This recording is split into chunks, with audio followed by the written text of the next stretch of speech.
हरे आज सयाज बोले बोहरे ऐसा मत करो, पागल हो जाए। तो कैसे करें? तो होने को हमारा भी काम है, आप ही भी करेंगे। बात सही है ना? तो हाथ में किटकिटा के आराम से कि रोबे से जरिया पे रावण में हरिया क्या करे? अच्छा हमारे भी कहा बर्दाश्त कर ले। आज सयाज बोले बोहरिया हमें आग लागो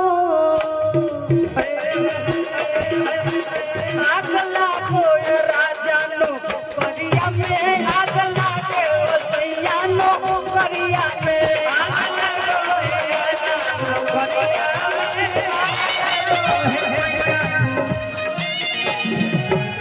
आग लागो ये सैया नौकरिया में।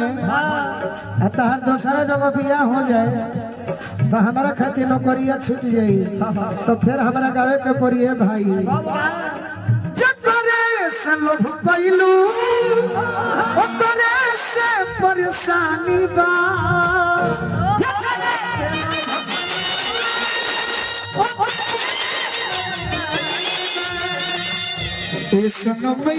करम कहरो लागे खानदानी बा।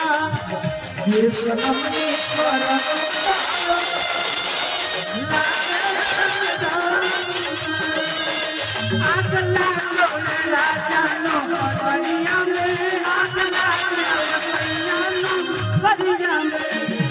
बाकी आगे औरत कहत तरी बड़ी सुंदर प्यार से ए राजा जी बोलो झाकी आंगनवा तो रउया ते आवनी राजा हमके काहे सतावनी।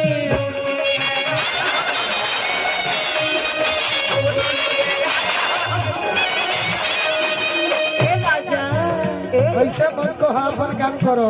ए झाकी आंगनवा तो रउया ते आवनी बोली न राजा हमके काहे सतावनी।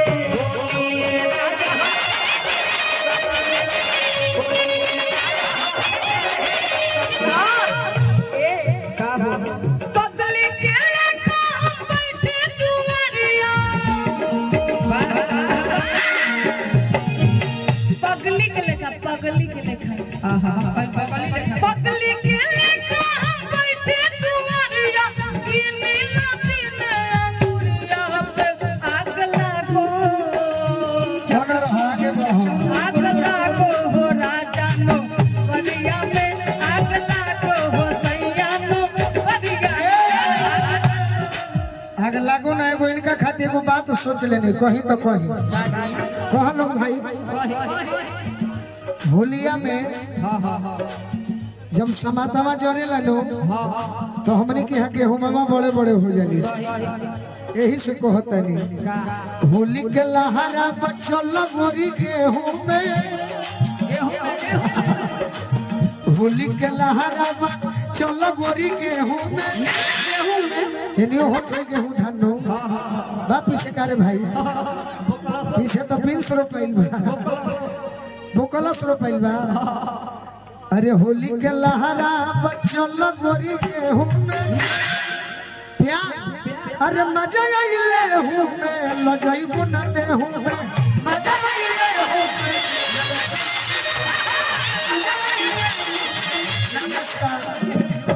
होली के लहरा चल गोरी गेहूं में।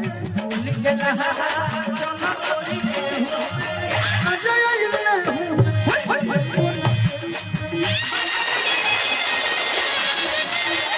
अगला जो नसैया नौकरिया में। राजा जी झाकी अंगनवा तो रउया ते आवनी बोली न राजा हमके काहे सतावनी।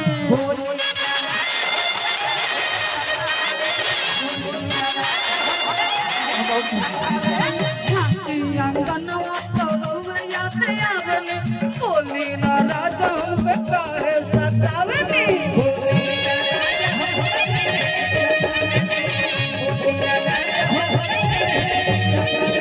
पगली के लेखा हम बैठे दुआरिया पगली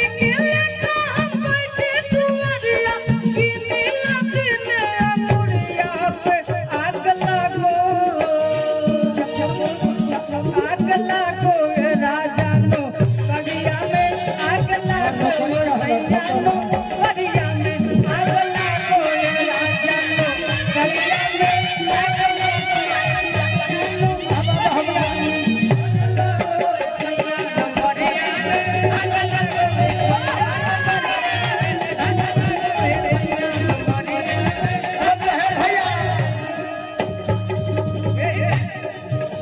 ले लो होली ले लो